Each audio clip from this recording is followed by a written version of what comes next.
everyone! Today's video is a tutorial video on our latest Alba pants pattern. We are in particular going through steps 1 to 20, which we believe are the most technical steps in the whole pattern. So we thought it'd be a good idea to give you a visual and guide you through the steps one by one. So in these steps, we will be going over the fly front, how to insert a metal zipper, the pocket construction, as well as some more block fusing tips. So we hope it's really helpful. We hope you're loving the Alba pants pattern as much as we are. On with the video. In step 1 of the Alba pants instructions, we ask you to block fuse fabric pieces that are large enough to cut out your front facings and your fly facing. So the reason why we block fuse fabric before cutting the pieces out is that it ensures accuracy and avoids any shrinkage. So when you have your block fused block of fabric, make sure that you allow a little bit extra room past those pattern pieces that you are going to need fully fused, so that if there is any shrinkage after the fabric has been bonded with the interfacing, the pattern pieces will still fit inside. So we block fused this piece of fabric, so you can see the interfacing on the back of this denim, and we've marked out the front facings and the fly facing. Now we're going to cut them out. After cutting your pattern pieces out, don't forget to notch mark with little nicks all the necessary notch markings along the waist corresponding to your size, and also the very important side seam notches, so that you can work out which is your left hand side front facing and which is your right hand side front facing. Step 2 is to prepare the fly shield. So we're going to fold the fly shield in half, pin it together, lining up all the edges, and we're going to sew 1/4 inch along here and 1/4 inch seam allowance around this curved edge, and then we'll bag it out and overlock as per the instructions. So I'll show you that in the next step. The fly shield has been sewn across the top, taking 1/4 inch seam allowance and around this curve. Now it's time to clip into the curve, so that when we bag it out, this will be all nice and smooth. So we turn the corner in with our fingers to then turn through the fly shield to the right side, and the curve as well. Now we're going to press this in place, and then we will overlock this edge together. The fly shield has been pressed in place, and we've overlocked this edge of the fly shield. Step 3 has you preparing the fly facing by overlocking the curved edge of the fly facing. That's a single piece with the interfacing on the back, and your front facings, we overlock the bottom curved edge, and then next we're going to press back that curved edge towards the wrong side, taking 5/8 inch turn back, and then on the right side we're going to top stitch 1/4 inch from that neatened edge. Next step has you cutting out your tearaway violin shield for the pocket opening and pinning it in place, lining up notch A and side seam, and then easing in between to make sure that this fits accurately, and then stitching it in place inside the 1/4 inch seam allowance around the pocket opening.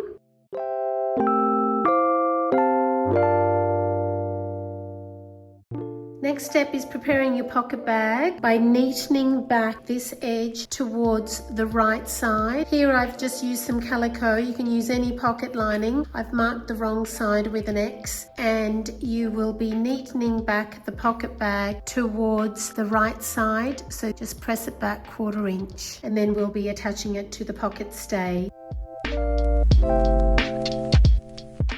So with the pocket bag and the neatened edge pressed back towards the right side, it's now time to place right sides together of the pocket bag and the pocket stay, so that neatened edge will line up with the notch corresponding to the size you are making.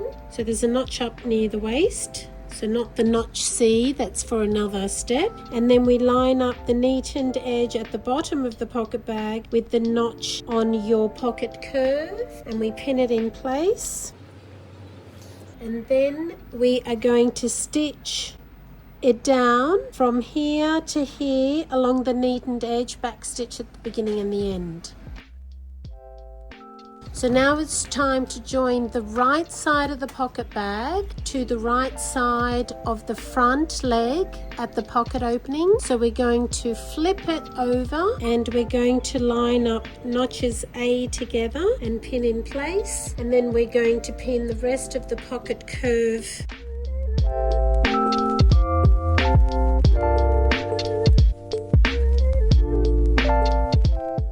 So we are pinning the right side of the pocket bag to the right side of the front, and we will be sewing 1/4 inch seam allowance around the pocket opening, back stitch at beginning and end.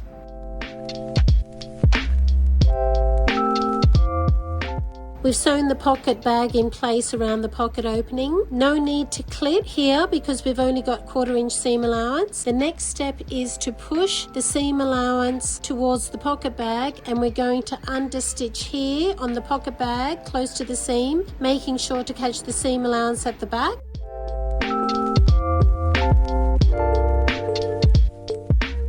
So we've gently pressed the pocket towards the wrong side with the iron, and we have pinned all layers together around the pocket opening, ready to top stitch 1/4 inch around the pocket opening, back stitch at beginning and end.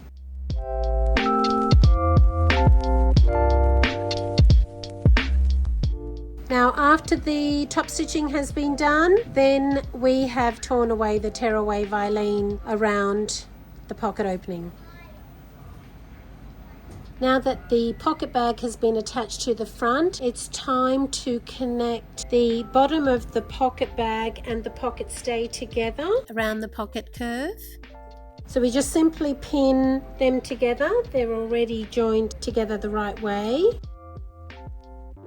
We're going to sew from here to here, and then we're going to overlock this whole area. So we have sewn around the curved area. Now we're going to overlock around this curved area. So it's now time to connect the front and the pocket stay together. So we're going to line up the top of the pocket opening with the notch at the waist and pin it in place. We're also going to pin in place the pocket stay along the crotch edge to the front and pin that in place.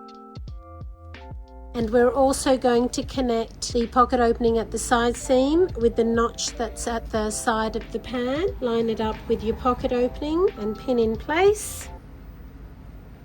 And we have another pin here at the bottom. So we're connecting all layers together by stay stitching up the crotch, across the top, and then down the side seam to where the pocket bag and stay ends. So the stay stitching is close to the edge and inside the seam allowance. So you can see with the contrast thread, we've stay stitched all layers together so that we're ready for the next step. The next step is to overlock the crotch, which we've done. Now it's time to secure the top of the pocket opening because it's open, and it's going to be stitched down about 3.5 inches down from the top, and we have to mark that with a pin. We have to measure down 3.5 inches from the top of the waist down the pocket opening. We're going to put a pin. So we're going to sew across here, pivot with the needle down, and stitch this edge down, the neatened edge of the pocket opening. We're going to stitch it down in place up to the waist.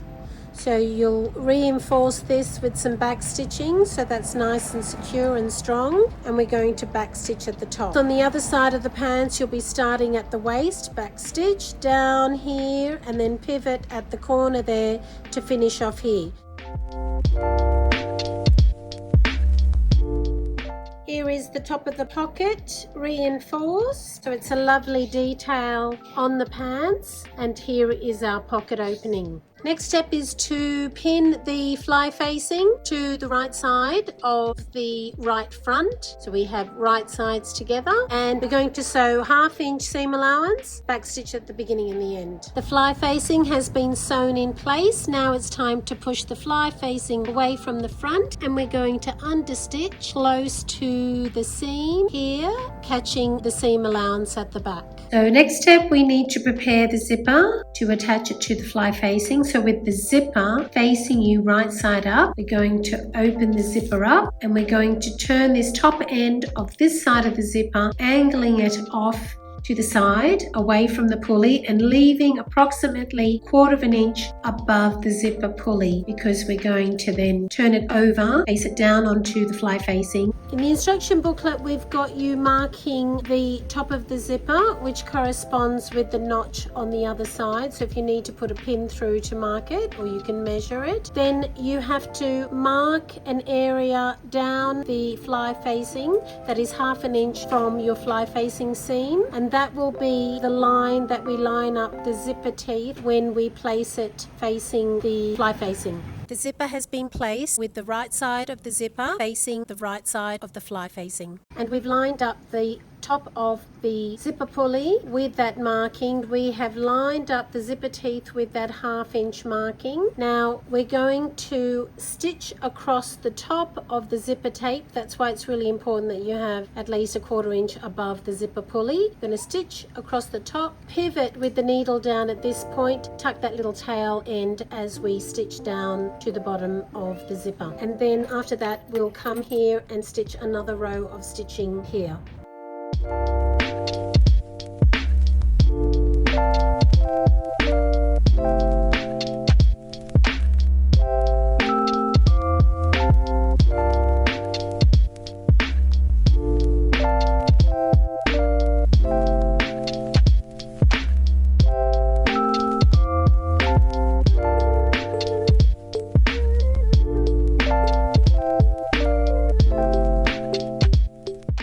Next step is to attach the right front facing to the right hand side front. So here is your side notches, your double notches, and we're going to place right sides together and line up this edge with your fly facing and pin together, and we're going to sew 1/2 inch seam allowance back stitch at the beginning and the end. We've stitched down the front facing to the fly facing. Now it's time to pull the facing over to line up with the side seam and pin it in place at the waist, and we're going to turn out the seam allowance towards the front facing, pin it in place. We're going to line up corresponding notches here and here. One is there and the other one lines up with the top of the pocket opening. And all of this seam allowance will go towards the seam allowance between the fly facing and the front facing will go towards the side seam, and we're going to stitch 1/4 inch seam allowance across the top. Make sure to back stitch at the beginning and the end. We've sewn the waist in place. Now it's time to trim the bulk, that is this seam allowance here, before turning the facing away from the front, pushing the seam allowance towards the facing and understitching here as far as you can reach with your machine. And then we'll turn the corner out and press it all towards the wrong side. Here is the facing understitched, and so you can see that's as far as we got when understitching the facing in place. Now we've pressed it gently towards the wrong side. Now we're ready to prepare the left front of the pant. Here is the left front of the pant with the left hand side front facing pinned with right sides together, lining up the 2 notches at the waist. Now sew 1/4 inch seam allowance, back stitch at the beginning and the end. Front facing has been sewn in place. Now it's time to turn the facing away from the front, pushing the seam allowance up towards the facing and understitching near the seam, making sure to catch the seam allowance at the back.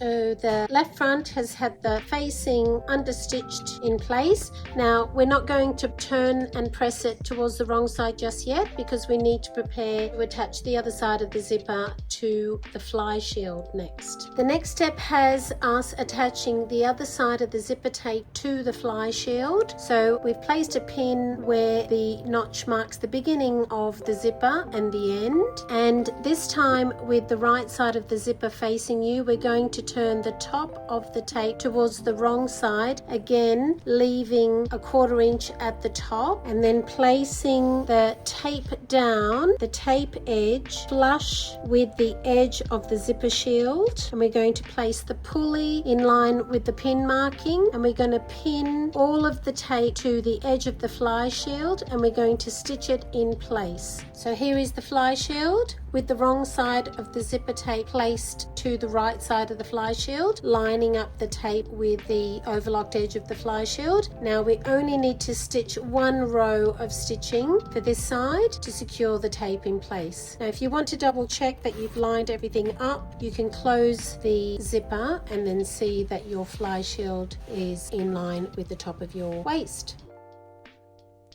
So here we go, with the zipper foot in place, we're going to stitch along this edge.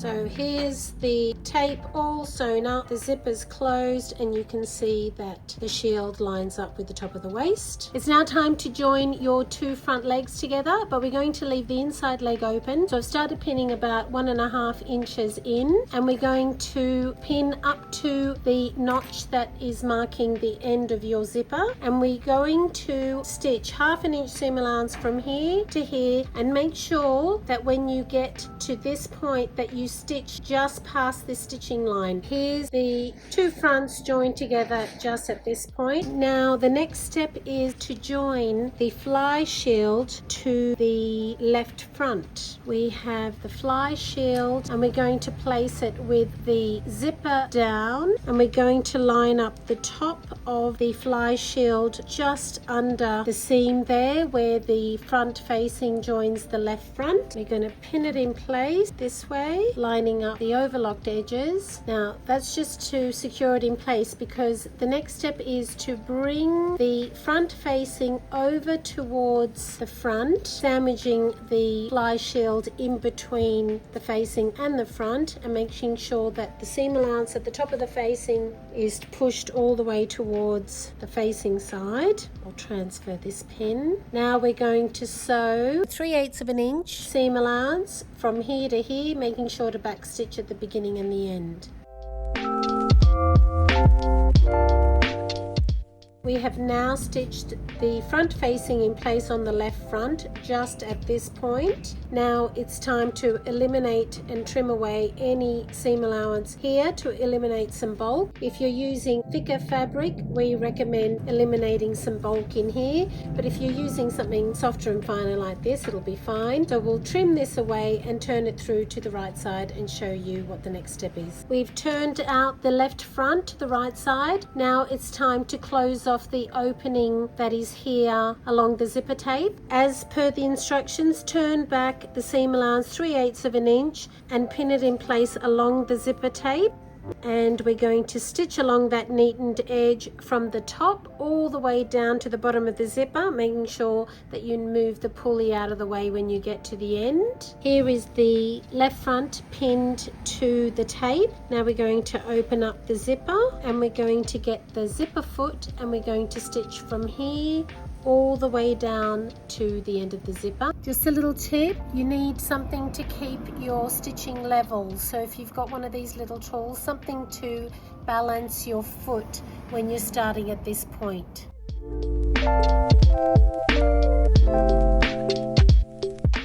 The next thing is to prepare the top stitching that is going to go around the fly. So we're going to use the template provided in the pattern. It's called the fly stitching template. We're going to mark from this point around the curve and have a marking with chalk. First of all, we have to make sure that the fly shield is pinned out of the way, because we don't want to be stitching the fly shield in place. The other important thing is to ensure that the seam allowance here at the bottom of the zipper is open. So I've placed a pin across the open seam allowance here, so that when we come across to stitching that down, that the seam allowance is open like this. And now we're ready to top stitch from here at the crotch. We're going to come around here, leave our needle down here, pivot across 1/4 inch, and then pivot again to come back down and finish back at the crotch. Back stitch at the beginning and end. So make sure everything's out of the way before you do that. Just to be sure that when you're stitching this in place, pin this in place here, just so when you do that first row of stitching, everything is where it should be.